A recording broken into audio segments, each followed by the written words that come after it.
Olá, meus amigos, sejam muito bem-vindos a mais um episódio do Massa Madre Talks. Essa terceira temporada está realmente imperdível. Eu tenho aqui comigo um cara que nasceu em Minas Gerais e viajou o mundo por conta da panificação. Entrou na panificação por acidente, é verdade. E hoje ele é um consultor de negócios com muito sucesso no meio empresarial. Eu tenho aqui comigo hoje a honra de apresentar para vocês Ricardo Arriel. Seja bem-vindo, Ricardo. Opa, gratidão, Matheus. Para mim é um privilégio enorme poder estar aqui, bater esse papo com você aqui e contribuir com as pessoas com base nessa jornada aí ao longo de 24 anos aí na área da panificação. Prazer enorme, obrigado pelo convite. Ricardo, sabe que eu gosto muito de dizer isso, né? Eu entendo zero de pão, né? Entendo muito de comer pão, mas zero na produção de pão.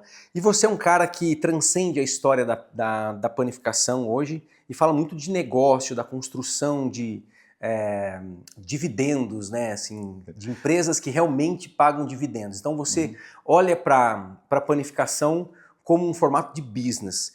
Mas é interessante a gente saber, primeiro, como é que essa história começou, como é que você efetivamente entrou no ramo de panificação. Cara, eu falo que no Brasil ninguém nasce e fala assim, opa, eu quero ser padeiro. Isso que não é uma cultura nossa, uma cultura europeia milenar, né? As padarias na França, Portugal, Alemanha, e na Itália também nós vemos muito isso. A história da sucessão do ofício. Existe um orgulho, existe uma valorização do ofício. Mas quando se fala no Brasil, muitas pessoas podem achar que não.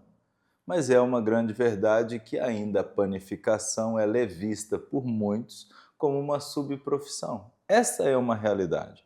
Fato é que formação de mão de obra de base, ela ainda vem muito da formação laborial. O cara entra no chão de fábrica como um auxiliar de produção, daí a pouco ele evolui, vira um padeiro, daí a pouco ele passa a ser um confeiteiro e assim sucessivamente. E foi a jornada que eu fiz. Como você disse bem no início, eu entrei nessa profissão, no ofício, por um acidente, literalmente. Meu projeto de vida até os 18 anos era ser um atleta profissional. Até então, eu não tinha outra perspectiva a não ser o futebol. Mas devido, literalmente, uma fatalidade, eu fraturei a minha mão, né, a palma da mão, numa partida, e fiquei impossibilitado de continuar na carreira do futebol, porque eu era goleiro, e para recuperar a minha mobilidade, foi limpando assadeiras no fundo da padaria da minha madrinha. Então, a minha relação com a panificação ela foi de gratidão. E eu fui avançando, evoluindo, mas no interior, cara, na minha cidade, 20 mil habitantes, interior do Brasil, no início dos anos 2000, eu não enxergava possibilidades para aquilo que, eu falei assim, cara, propósito, eu não enxergava propósito. E vim para São Paulo, trabalhei em obra com os meus tios e tal. Mas, cara, não é isso, a padaria sempre foi me chamando de volta. 2005 eu voltei para BH, me formei num curso que tinha lá e ali foi um despertar para mim. Foram 2 anos de curso, era uma formação francesa e ali eu comecei a entender algo que hoje eu pratico todos os dias, né? Eu entendi que brasileiro vem de pão, o europeu vem de história.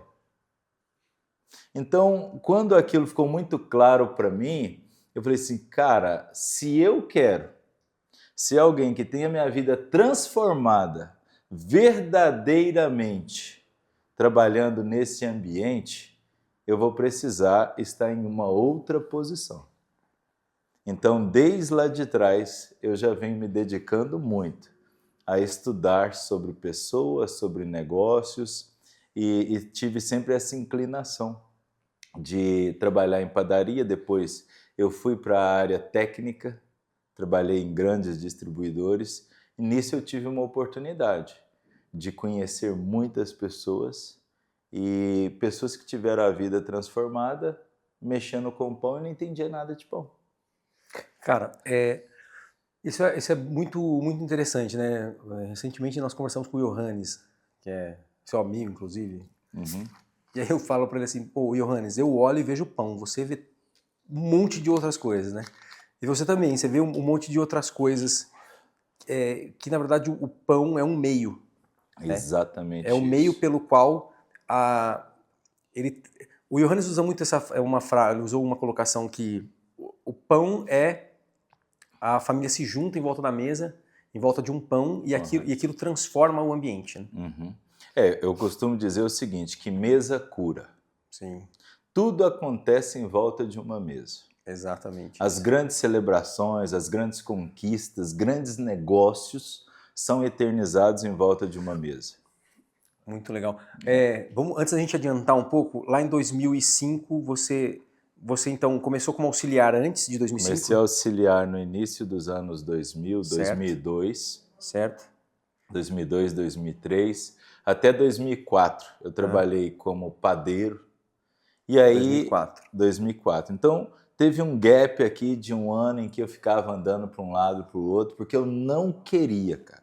Não queria mexer com padaria. Entendi.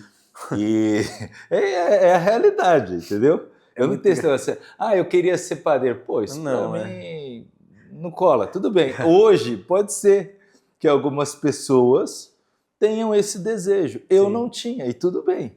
tudo bem. E em 2005 eu fui para BH e a única coisa que eu sabia fazer era pão, cara. Eu tenho uma filosofia, um pensamento comigo que é assim, Mateus, Deus nos deu inúmeros dons e talentos. Eu não posso ser aquela pessoa que enterra talentos. Sim, Então, se Deus me abriu uma porta e era através do pão, então eu vou ser o melhor. Aí o que eu fiz? Esse cara, no esporte, o que eu fazia? Eu treinava todos os dias, eu estudava, eu era um cara que me dedicava para ser o melhor, em alta performance. Falei assim, cara, já que então eu tenho que ser padeiro, eu vou ser o melhor padeiro. O sim, que com precisa ser certeza. feito para ser o melhor padeiro? Naquela época, teve esse treinamento. Falei assim, cara, eu vou ser o melhor dessa turma. E de fato, eu fui até monitor dessa turma. Só que eu sempre tive um olhar mais amplo, sabe? Sim, Eu falo que assim, essa paixão, esse amor, né, que muitos colegas meus de profissão, inclusive o Johannes, ele é o maior exemplo disso para mim. Eu não tenho, cara. sim, Eu sempre enxerguei o pão como um meio, sou grato ao ofício porque eu conquistei tudo que eu poderia conquistar através do pão, mas eu falo assim, cara, para aquilo que eu tenho e para aquilo que eu quero de projeto de vida, é, hoje, ao longo dessa jornada, é na posição que eu estou. Mas para a gente construir isso, vamos lá, 2005 eu voltei para a a padaria, padaria me formei técnico em panificação e confeitaria, depois virei encarregado de produção em padaria. em padaria, comandava equipes, É, né? Depois, um ano e 4 meses após, foi mais ou menos isso, eu entrei na área técnica, o primeiro distribuidor que eu trabalhei, o maior distribuidor de Minas Gerais. Ali eu me lembro bem que mais de 600 cidades eu viajei. sim, E quando eu chegava nas padarias, naquela época, o objetivo era vender produto, ensinar as pessoas a transformar um mix em um produto. Mas eu sempre entregava mais, sabe? Eu acredito muito no que a gente diz hoje no mundo dos negócios de over delivery. sim. E naquela época, em vez de gastar 3 horas fazendo um produto, eu fazia muito bem feito, rápido e gastava metade do meu tempo conversando com o dono da padaria sobre exposição de produto, sobre motivação das pessoas. Porque, na verdade, trabalhando no distribuidor, o seu papel era fazer com que o que era distribuído por você tivesse performance lá no ponto de venda. Que Exatamente. isso vai além da produção. Com certeza. Então aí você acabava entrando em outras vertentes do negócio Sim, ali. é. Só que assim, eu era exclusivamente pago Aham, para ir lá ensinar o padeiro ou confeiteiro a a usar o fazer o produto. pão ou fazer o bolo. Era aquilo. Certo. Se eu fizesse aquilo, beleza. Já estava pago. Já estava pago. Só que eu entendi uma coisa. Disse, cara, não é você focar apenas no transformador. Sim. Para o produto realmente ficar validado nesse tipo de negócio, você tem que identificar quem quer que paga a conta. Exato. Porque eu tenho que ganhar o cara que paga a conta. Então, a linguagem da produção, ela é uma. A linguagem empresarial é outra. É outra, com Se eu certeza. chego na produção, eu preciso ganhar o cara da produção, mostrar para ele o benefício que ele vai ter. Meu irmão, se você usar esse produto aqui, você vai ter um produto lá na ponta, um resultado padronizado e vai acelerar o seu tempo. Você vai embora para casa mais cedo.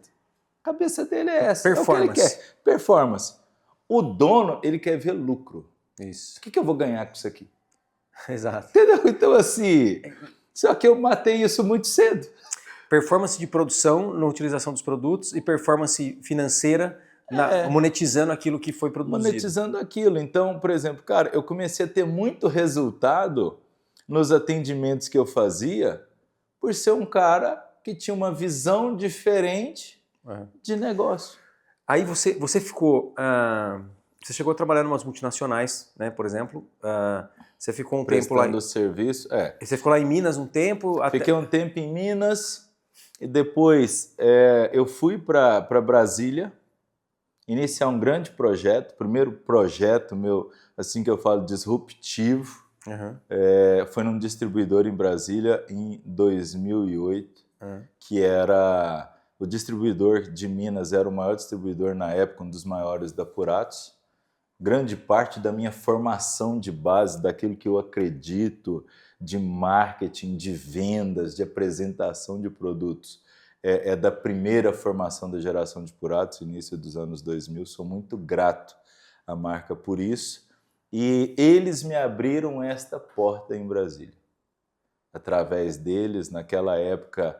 Eu tinha um grande desejo, um grande sonho de poder estar trabalhando diretamente dentro da indústria, mas trabalhei paralelamente como um parceiro muito forte, um parceiro estratégico pela Puratos lá. E lá, quando eu cheguei lá, foi engraçado, cara, essa história ela é muito engraçada. Imagine você chegar num distribuidor que ele era especializado em vender embalagens, material de limpeza... Sim. E ia iniciar na área da panificação e tinha 3 toneladas lá de produto já comprado? De produto já comprado. E eu falei assim, cara, e aí? Cadê a equipe de venda? Não tinha equipe de venda. E eu lembro que eu conversei com o dono e falei assim, tá, o que o senhor deseja? Não, eu preciso que isso dê certo. Cara, eu já vinha com uma experiência de um distribuidor muito grande. Desembarquei em Brasília com uma certeza. Eu vou fazer desse lugar a minha Canaã aqui. Eu vou realmente transformar esse negócio. E eu me lembro bem, Matheus, que eu entrava no carro, era um Uno que ele tinha. Eu colocava no porta-mala um mix de produtos. Era chantilly, pré-mistura de bolo, caixa de pão. Realmente um produto que eu conseguia dar uma demonstração rápida. E eu falava assim, olha, hoje o senhor me leva em determinada região. E a gente chegava lá, eu tomava um café, olhava a vitrine do cara e falava, cara, eu ficava maquinando, aqui cabe um produto nosso, esse produto aqui, tá. Esse, beleza. Eu criava toda uma estratégia, já na minha cabeça. Falava assim, o senhor conhece o dono? Não. Então, eu buscava lá, olha, quem que é o proprietário ou responsável? Ah, é o seu Antônio, tudo bem. Seu Antônio, olha, prazer, parabéns pela loja, eu me chamo Ricardo Ariel, estou aqui com um novo produto, a sua casa é maravilhosa, mas olha, eu tenho uma oportunidade extraordinária para você aqui. Ah, qual é? Cara, eu tenho um produto que aonde tem aquele espaço vago lá na vitrine, ele vai fazer um sucesso danado aqui. Ah, mas Ricardo, chega técnico e tal, eu não tenho resultado.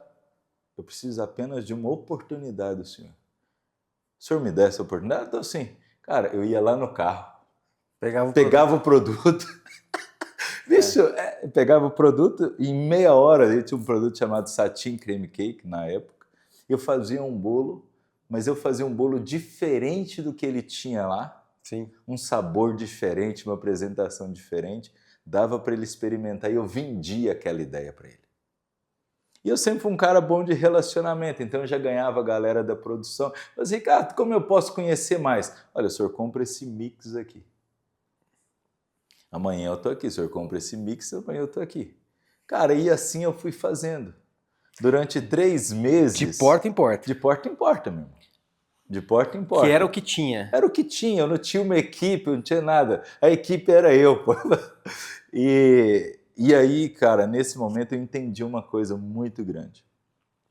E eu vejo que muitas pessoas hoje, na era digital, elas perderam isso. Sim. Eu falo que hoje é muito fácil. Você dá um Google e você já tem informação. Mas eu acredito que a melhor forma que você tem de crescer é com sacrifícios, é você saindo da sua zona de conforto. Avançar, ele exige sacrifícios. E naquela época eu fui para as extremidades. Certo. Aonde tem mais gente? É em tal lugar. Então é para lá. Quando você precisa de um resultado rápido, você precisa onde tem a massa, onde tem volume. Sim. Tem conversa. Então, o Distrito Federal, salvo engano, são 27 cidades satélites. Eu rodei as 27 cidades satélites. Caramba.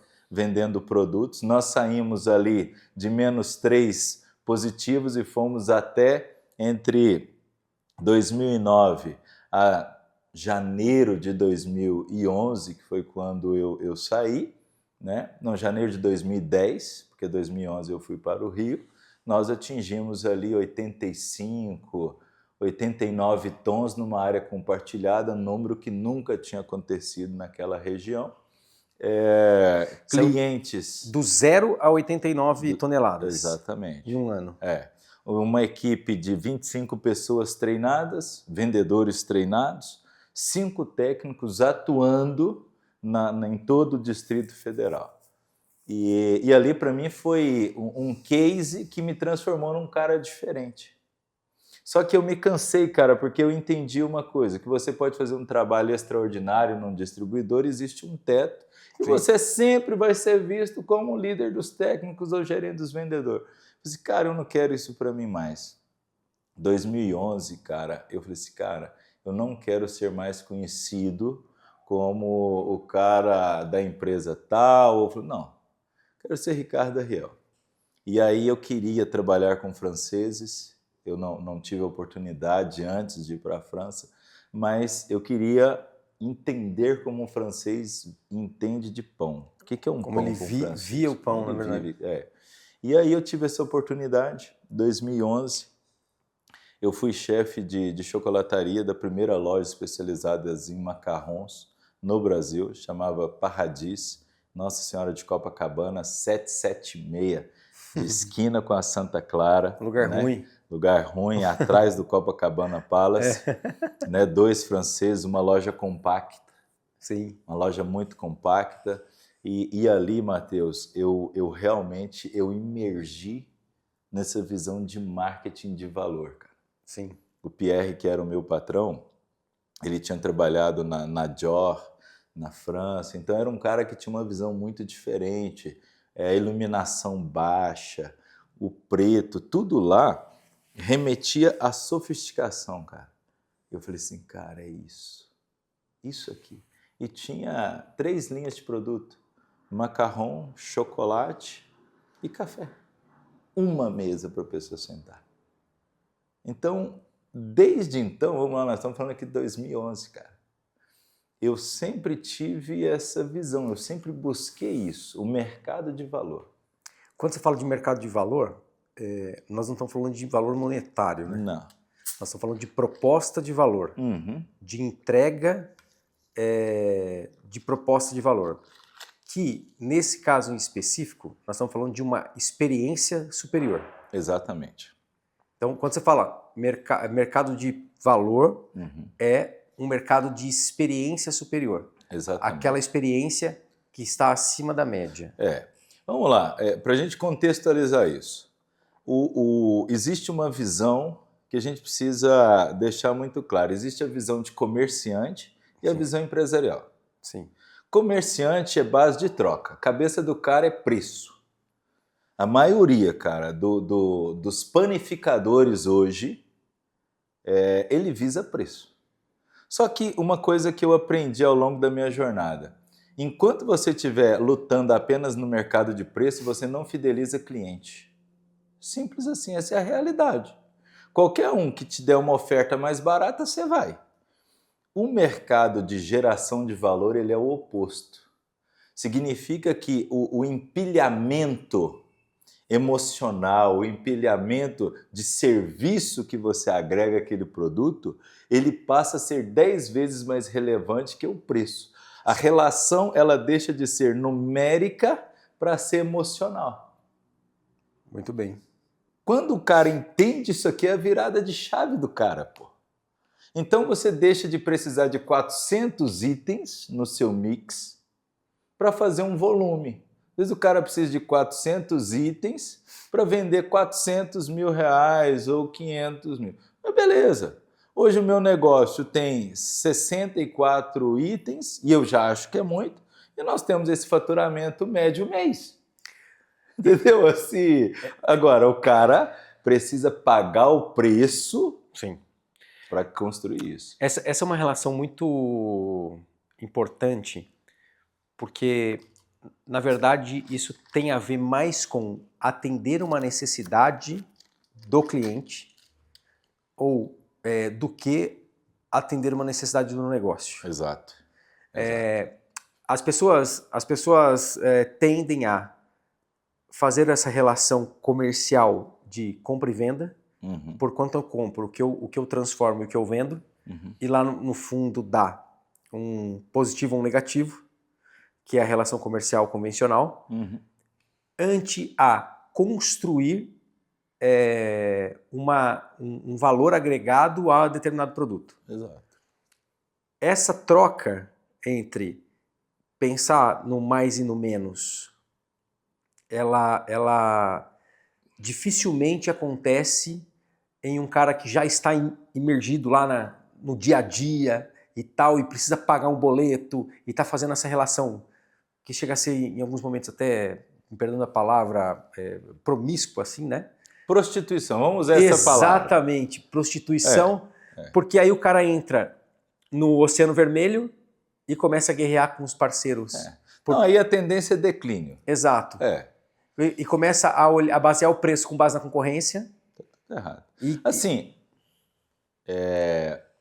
eu visitei muitas pessoas, né? O que eu acredito? Essa visão dos anos 90, ela não se adequa à nossa realidade atual. Certo. Ok? Então, isso é a minha forma que eu penso. Vamos lá, existe um movimento na Europa, existe um movimento nos Estados Unidos de que cada vez mais as operações elas devem ser mais compactas e autorais. Certo. É um movimento que lá já é real. O nosso negócio hoje, por exemplo, ele segue esse fluxo. Certo. Por vários fatores. Antigamente no Brasil, nossa, eu vou numa padaria, quantos metros tem de área de venda? 100 metros, 200 metros. Nossa, grande. Ah, legal. Grande, custo operacional Okay, enorme. Meu irmão. Aí chega lá no final, o cara não sabe nem se está dando lucro ou não. Porque a maioria dos empresários de padaria hoje, me desculpe a expressão, ele não sabe nem como abrir o sistema dele para fazer uma análise de dados. Você vai falar de Power BI com um cara desse, ele vai falar que ele vai te bater. Só que às vezes o cara já está realmente, igual você falou, inserido no modo automático, ele nem sabe se o negócio dele está dando resultado ou não. Porque ele já está condicionado a tirar lá o negócio dele, o dinheiro dele, tudo bem. Mas eu acredito que não é isso que eu quero para mim. Na minha cabeça hoje, primeiro, eu preciso vender pão com excelência lá na ponta. Atender a dor do cliente. Sim. Não é o que eu quero. Eu entendi que a partir do momento que eu abro um negócio, não é apenas para satisfazer o meu ego. Na padaria tem muito isso, cara. Cara, me perdoe, mais uma vez, meus amigos padeiros aqui. Mas se você quer abrir uma padaria para você ser o melhor padeiro do seu negócio, cara, Você está limitado, está tudo errado esse negócio aí. Eu cometi esse erro. Quando eu abri minha primeira loja em 2018, Ricardo da Riel Confeitaria, cara, eu tinha uma equipe que ficava esperando eu dar o comando e eu não dava, pô. Eu me transformei num impresidiário. Sabe o que é o impresidiário? É o cara que o cara que tem a chave da padaria para abrir e para fechar, pô. É preso no seu próprio negócio. Pô, e aí o que acontece?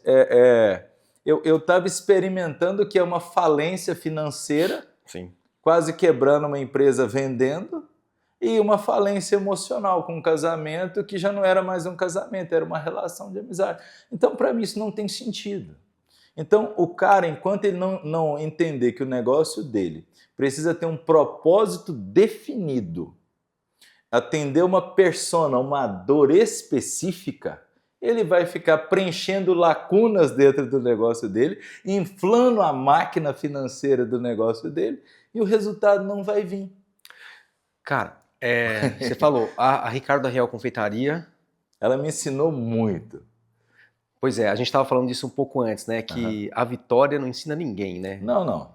Cara, é o fracasso que ensina. O fracasso que ensina. Eu aprendi muito em 3 derrotas que eu tive na minha vida. A primeira foi na World Chocolate Masters.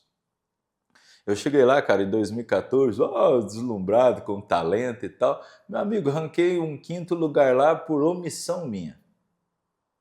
Por omissão minha. Porque eu falo que às vezes a gente tende a terceirizar. Sim. A minha vida hoje, me perdoe a expressão, tá uma merda, tá muito ruim, é culpa disso, culpa daquilo. Não, a culpa é tua, pô. O World Chocolate Master é um campeonato mundial mundial de chocolataria, a Copa do Mundo do chocolate. E você foi lá em 2000 e... Fui lá em 2014. E pegou um 5º lugar. Peguei um 5º lugar. Que não é ruim, vou falar. Não é ruim. Caralho, pô. Mas pra mim era péssimo. Mandei um palavrão. Não, mas entendeu? Pra mim era péssimo. Mas você sabe por que ela era péssimo? Porque eu sabia dentro de mim que eu tinha condições de chegar lá. De chegar até o 1º lugar. Certo. Só que existe uma coisa também muito clara: talento sem disciplina é nada. Nada. É igual a bacia de boas ideias. Entendeu? É nada. E aí, vale, cara, aquilo me mexeu muito, eu comecei a treinar. Mas a Ricardo da Riel Confeitaria, ela me ensinou uma coisa... Que foi seu segundo fracasso. Meu segundo fracasso. 2018. 2018. Que foi falar assim, cara, eu tenho um negócio, construí um navio, mas ele não tem um capitão ali no comando. Sim. Aí você acabava fazendo múltiplas tarefas, né? Fazia múltiplas tarefas e queria esperar que o meu time me desse uma solução, mas naquele momento... O nosso time, ele quer um posicionamento de líder. Isso. Ele não quer um cara mandão lá que quer ser o rei da cocada preta. Ele quer um posicionamento de técnico. Cara, ele quer um posicionamento de alguém que fala assim, galera, bora lá, cara, vamos ganhar esse negócio aqui, entendeu? Vamos entregar o melhor para o nosso cliente. Pessoal, a gente precisa realmente bater a meta. É outra pegada, é um outro posicionamento. Então, quando eu passei por isso, eu falei assim, cara, velho, eu que estou errando, você está entendendo? E aí, um dos pontos muito importantes que vem, a terceira derrota que eu tive, é não ter claro o meu propósito. Sim. Essa para mim, ela é muito pesada. Quando você não sabe para onde vai? Qualquer caminho serve, né? Eu tive uma oportunidade extraordinária que virou a minha chave. Em 2019, um grupo de empresários, que eram clientes da Ricardo da Riel Confeitaria, me convidaram para fazer parte de um grande projeto. E naquele momento a minha esposa estava passando por uma questão que eu não gostaria. Nós em oração, eu sou também um cara muito espiritualizado, em oração, eu pedi uma direção. E nisso, eu tive confirmações e entrei nessa sociedade. Isso mudou a minha vida. Porque uma das coisas que eu aprendi, principalmente com meus ex-sócios, é que as mesas que você senta determinam o raio do seu sucesso. Eu aprendi com eles como é ter uma visão empresarial. Sim. E Falo que foi um período maravilhoso, 3 anos de sociedade, e não tive problema nenhum com eles. Você chegou a ter algumas lojas ou era uma loja só? Duas lojas. Em 2 lugares extraordinários em Brasília. Nós tínhamos um serviço de café bistrô, né? Então, todo o cardápio ele foi construído com base na arquitetura, com base num ticket médio já pensado, todo o encaixe, a arquitetura, a louça, tudo foi construído para gerar valor. Eu nunca fui um cara de pensar em preço, nunca fui. Sim. Então, lá foi pensado para quê? Para que o cara tivesse uma experiência única. Chamava como o empreendimento? Alegro Pão e Café. E existem essas casas em pontos privilegiados de Brasília. Estão lá até hoje? Estão lá até hoje. Duas lojas em pontos estratégicos. Na minha época, a equipe era de 70 pessoas, uma equipe motivada. Eu estava na empresa todos os dias. Dentro dessa empresa, eu refinei muito a minha liderança e descobri o meu propósito, né? E saí da sociedade. Voltei a dar mentorias, né? Eu sempre dei mentorias, mas eram mentorias mais voltadas para a criação de cardápio, estruturação de produção. Eu criei um curso sobre isso, chamado CGP, que era de gestão de produção, que era aquilo que eu aplicava dentro do Alegro. Mas você começou as mentorias antes? Antes, eu comecei a dar mentoria em 2012. 2012. 2012. A partir da sua experiência... Com os franceses no Rio. Com os franceses no Rio. Lá no Rio, então a gente acabou viajando aqui e perdeu um pouco a linha cronológica. Você foi para o Rio de Janeiro, você entendeu o que era valor a partir da experiência que os franceses geravam. E aí de lá você foi para onde? Voltei para Brasília, fiquei 1 ano no Rio, voltei para Brasília e comecei a dar aulas para um grupo grande, maior grupo, né, de chocolates do mundo, o grupo Barrica Legor. Ali eu comecei a prestar serviço direto para a indústria. Aí você prestava serviço como consultor já? Como um consultor. Você ensinava, mais uma vez, o usuário lá, o B2B. Usuário, o B2B. Você era o técnico que ia lá? Um técnico que ia para todos os nichos. Desde a pessoa que apenas queria aprender uma trufa para poder alegrar o filho, ou o distribuidor que queria aumentar suas vendas. E daí você foi parar no Mundial de Chocolate? Daí eu fui parar no Mundial de Chocolate. Quando os primeiros CNPJ que você abriu foi... Em 2011. 2011. No Rio de Janeiro, eu já trabalhava como prestador de serviço. Já fazendo consultoria lá? Na Paradis, eu trabalhei já por contrato. Ok. CNPJ. Cara, é muito louco isso porque... eu não tenho a mínima vocação de ser contratado por carteira assinada. Não tenho. Zero vocação. A gente até falou isso. E sempre teve esse bichinho do empreendedorismo. E o intraempreender também é um negócio de louco, né? Você ter a possibilidade de se desenvolver em uma corporação que te dá a possibilidade de você aplicar suas ideias também é sensacional, né? Eu falo assim, Matheus. Eu sou muito grato a todas as empresas que eu passei. Porque eu acredito numa grande filosofia. Todos nós, até termos resultados concretos, nós precisamos de estar numa boa vitrine. Muito bem. Então, tudo que eu aplico hoje dentro dos meus negócios é fruto do que essas empresas me proporcionaram. Agora, eu também entendo uma coisa. Como um grande amigo meu um dia falou em Brasília, ele falou assim, Ricardo, quando você passa num serviço público, você fecha 2 portas, a da riqueza e a da pobreza. Mas eu acho que não tem coisa pior do que você estar na porta da média, cara. Poxa vida. Aí o que acontece? O que eu vejo... Mas tudo bem, isso é uma visão minha, ok? Pois é. O que eu vejo? Nós temos que tomar muito cuidado para não entrarmos em modo automático dentro das grandes corporações. Sim, com certeza. Porque minha visão corporativa. Dentro de uma grande corporação, nós somos um número e que precisamos dar resultados fora da média o tempo todo. E aí você estava lá na Barrica Libu, que é uma grande corporação, Aham. foi para um Mundial de Chocolate, voltou e montou sua empresa. Eu Montou voltei, continuei ainda mais 2 anos lá. dando aula e tal, viajando, aumentou o território, mas eu queria algo a mais porque eu já sentia que o mercado ia ter uma revolução naquele momento, sabe? Eu comecei a ver um avanço em 2014. É legal isso que você perguntou aqui. Em 2014, após a World Chocolate Masters, aí eu participei de um programa de TV, 2015, 2016.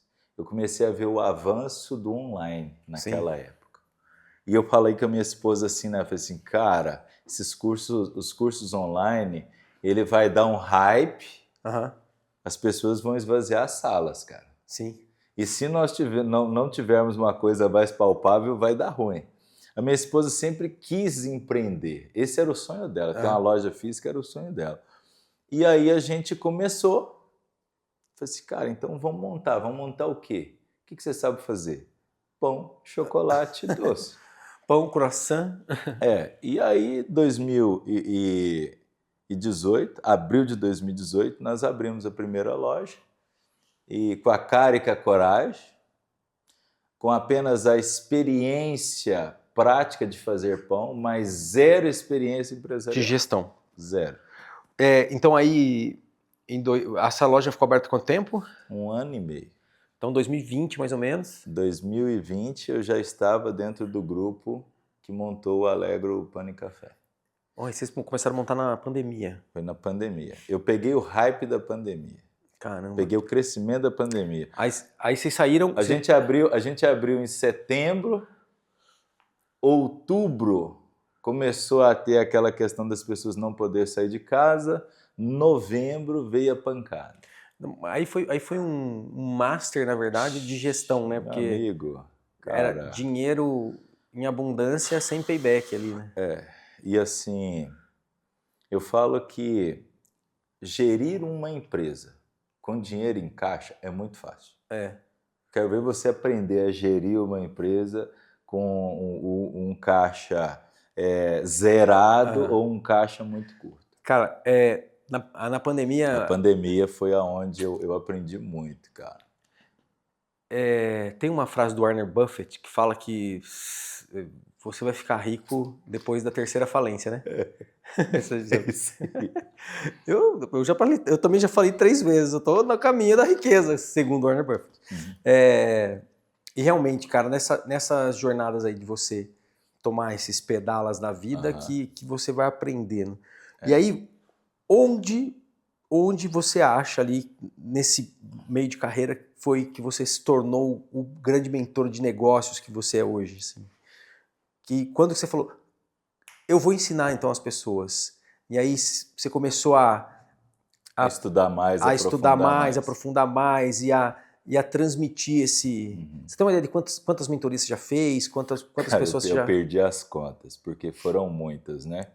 De 2012 até 2022, cara, eu viajei o Brasil todo, cara. Existem 2 estados que eu não conheço, Roraima e Amapá, o resto eu conheço tudo. Entendi. E vários lugares que eu tinha 2, 3 clientes, né?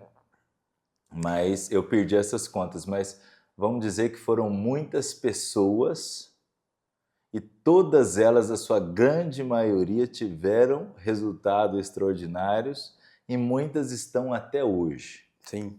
Tendo resultados extraordinários. O start foi quando uma pessoa em Goiânia me procurou numa aulinha dessa simples de produto de 3 horas e ela falou para mim que tinha uma loja, que tinha aberto aquela loja, tinha colocado todas as expectativas dela dentro daquela loja, as economias da vida dela e do esposo, e em 6 meses aquilo foi pro buraco. E quando ela me chamou, cara, a situação já estava tão difícil que eu não... Geralmente é assim, né? Eu não tinha mais o que oferecer, você tá entendendo? aquilo ali me deu o start. Falei assim, cara, mano, eu não quero participar de situações mais com esse tipo de situação.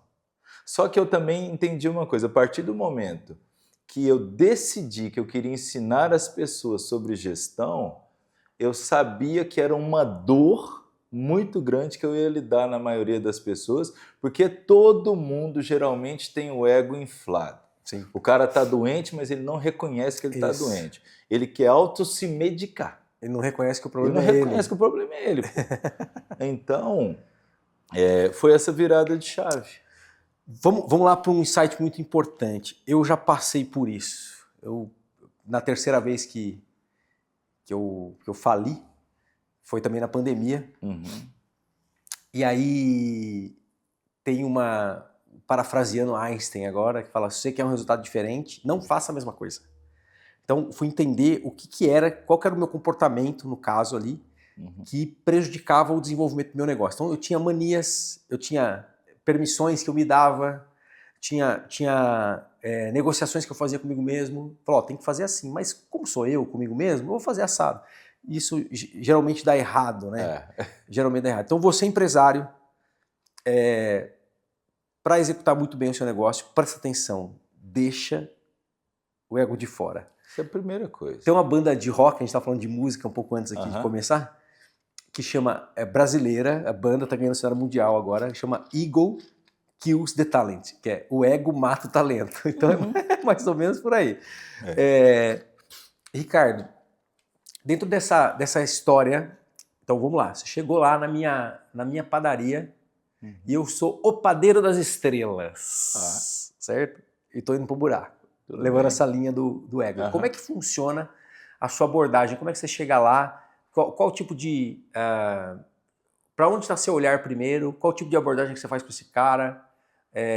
Como é que você começa a construir esse caminho para trazer o cara de volta para o eixo, para devolver esse resultado extraordinário? Certo. A primeira coisa que eu vou sempre assim, cara, você só ajuda quem quer ser ajudado. Certo. Então, assim, meu irmão, calça a sandália da humildade e reconhece que você precisa de ajuda e vem de coração aberto.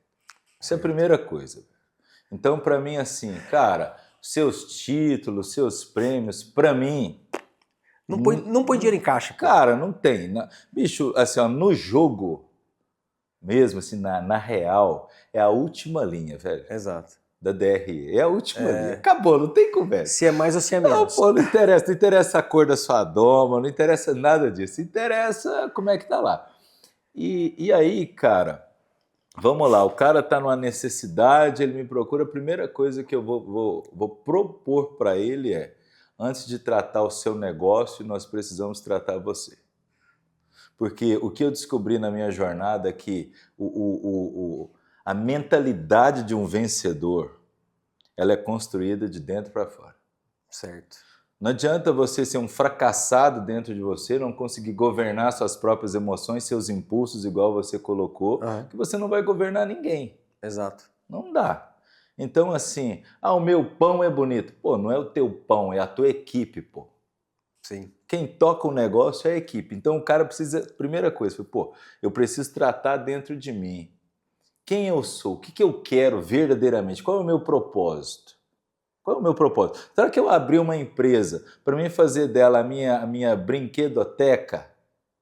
Será que eu abri essa cozinha aqui para mim mostrar para as pessoas o pão maravilhoso que eu faço?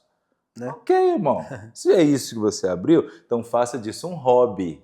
Isso. Não faça de uma empresa. Porque uma empresa, para ela dar certo, você precisa de 3 coisas. Falo que são 3 P's: processo, pessoa e produto.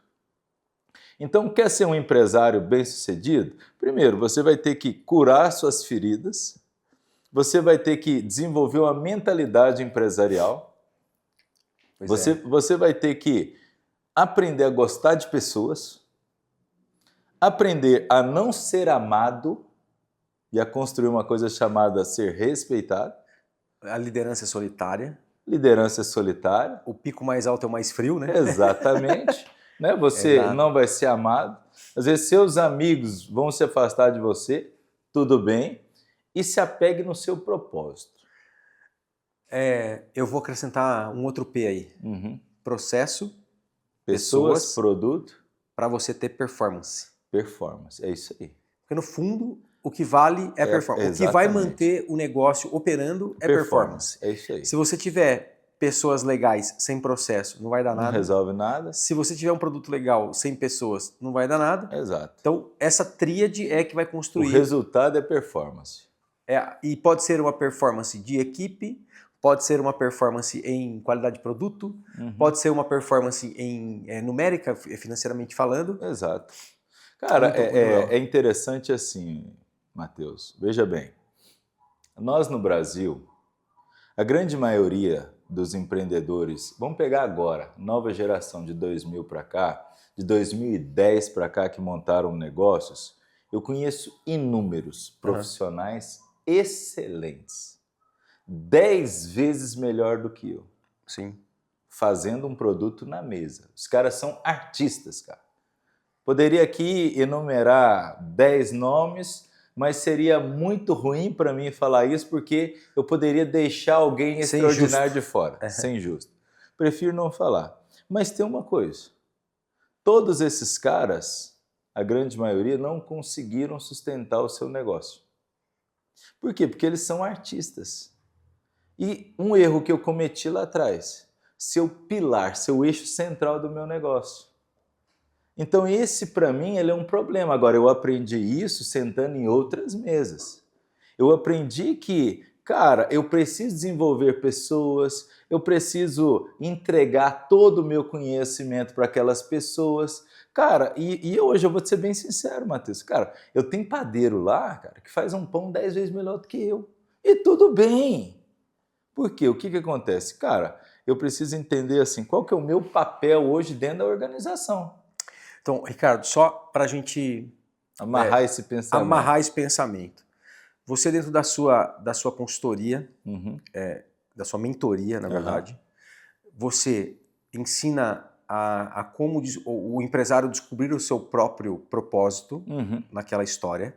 Depois você ensina ele a montar um time de pessoas que vão ajudá-lo a cumprir aquele propósito. Exatamente. E você vai ajudá-lo a operar como técnico dessa seleção. Exatamente. Porque o cara não consegue ser o técnico e ser o Neymar do mesmo time. Exato. Acho que o Neymar não é um bom exemplo, mas ele não consegue. Mas a ideia é essa. Ele não consegue ser o técnico e ser o craque do seu próprio time. Exato. Porque à medida que as operações vão crescendo, ele precisa criar um processo que faça transbordar aquilo que ele tem como propósito de forma organizada. Vamos melhorar isso aqui. Certo. Na visão da cultura leadership, de liderança, né?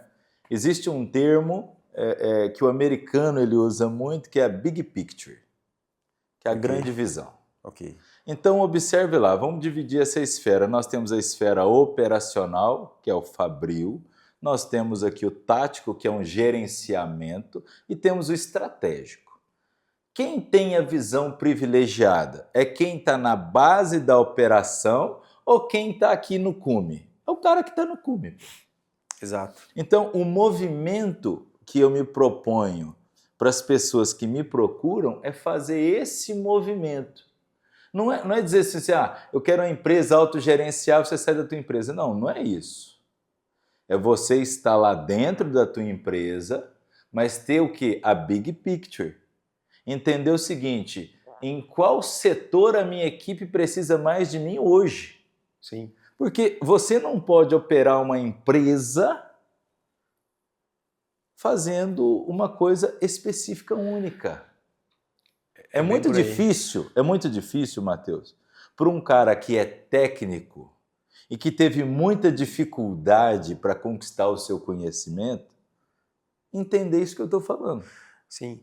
E tem muito a ver também com aquilo que a gente estava dizendo, no sentido de o cara, empreendedor brasileiro, por necessidade, ele fica preso naquilo. Então vamos lá. Sabe uma frase que eu mais ouvi e escuto até hoje? Mas eu não vou ensinar porque ele vai aprender e vai para o concorrente ou vai abrir outra empresa. Meu irmão, sabe uma coisa que eu digo assim, cara, Meu irmão, eu vou ensinar tudo para esse cara. Se ele trabalhar para mim 1 ano e me gerar resultado, tudo Tá bem. bom, tá pago. Tá tudo certo, entendeu?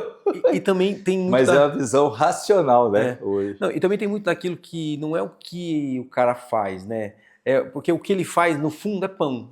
Mas meu o irmão. como ele faz, como o ambiente está proposto, como a experiência está criada, que é o que vai fazer a diferença. Exatamente. Uma coisa que eu digo assim, eu tenho um curso de croissant, né?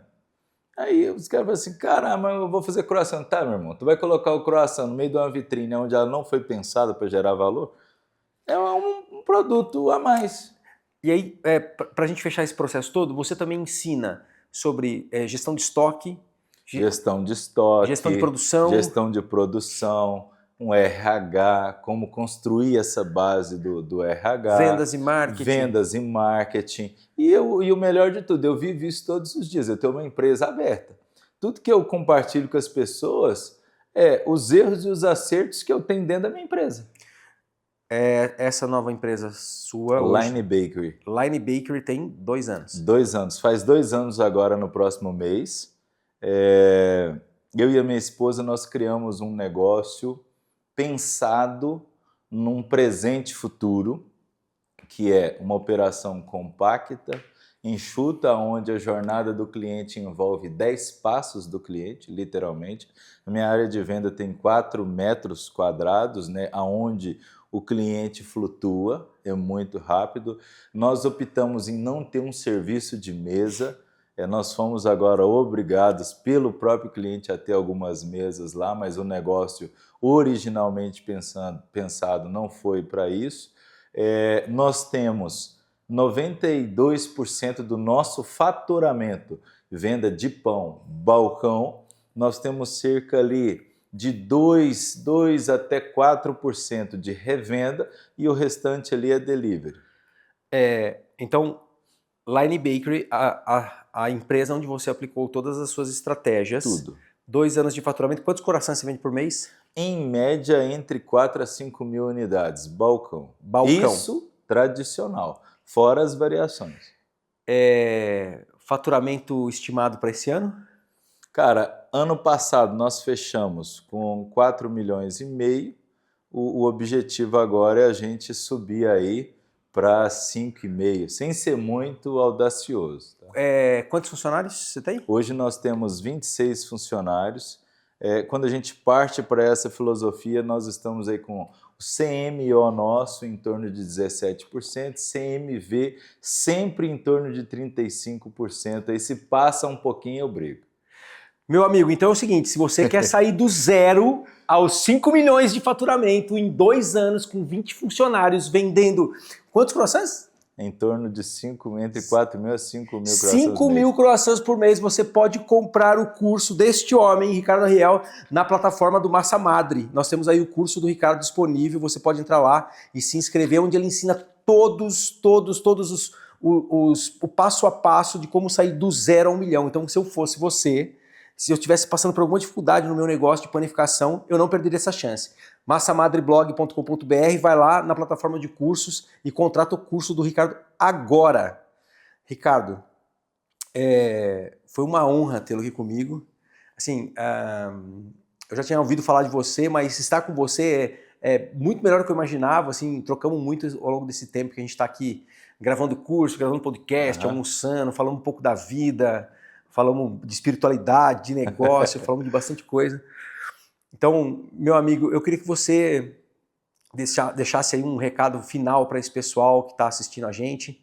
Dissesse também onde é que a gente pode te encontrar nas redes sociais, como é que a gente faz para acessar seu conteúdo. Cara, é um privilégio estar aqui, espero que tenha sido legal, né? O Massa Madre, para mim, é um espaço extraordinário, onde nós podemos nos inspirar, adquirir conhecimento e para mim, poder estar aqui e compartilhar um pouco dessa história é um privilégio. As pessoas podem me encontrar aí nas redes sociais, Ricardo Arriel, né? @RicardoArriel, no Instagram, onde eu sou mais ativo e deixo aqui o espaço para qualquer dúvida que as pessoas tiverem, me mandam um direct lá.